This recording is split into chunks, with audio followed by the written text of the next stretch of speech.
frappe aérienne massive, offensive coordonnée, ennemi neutralisé.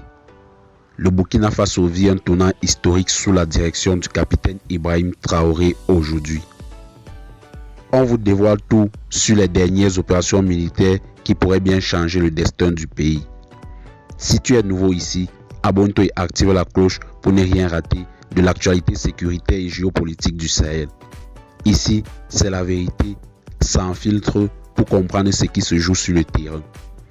Depuis plusieurs années, le Burkina Faso est confronté à une menace terroriste persistante avec des groupes armés qui s'infiltrent dans les régions du nord et de l'est. Face à cela, Ibrahim Traoré, jeune capitaine devenu chef de la transition, a promis une réponse rapide, ferme et efficace. Et cette promesse se concrétise aujourd'hui dans les airs.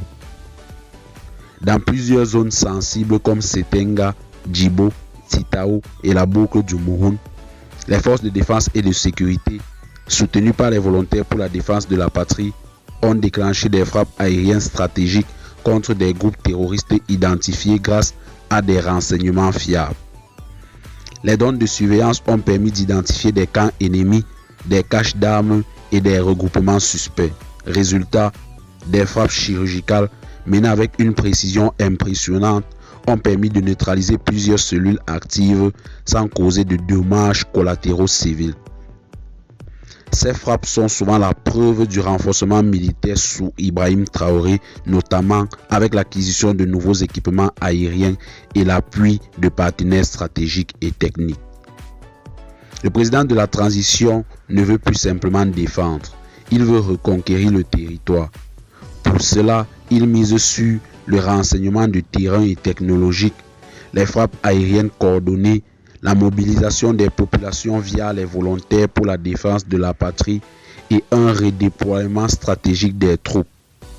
Chaque action est planifiée, chaque frappe est ciblée. Le message est clair, le Burkina Faso ne reculera plus. Les récentes opérations ont déjà permis la libération de plusieurs villages autrefois sous menace, l'arrestation ou la neutralisation de chefs terroristes locaux, la reprise du contrôle de certaines routes jadis coupées. Les populations commencent à retourner chez elles, les écoles réouvrent, l'espoir renaît dans des zones où seul le silence régnait.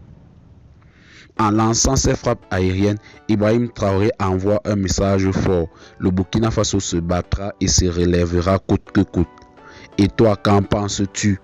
Ces frappes sont-elles le début d'un vrai tournant sécuritaire? Dis-le-moi en commentaire. N'oubliez pas de liker, de vous abonner, de partager cette vidéo. Si vous croyez vous aussi que la vérité doit circuler. À très bientôt pour une nouvelle analyse.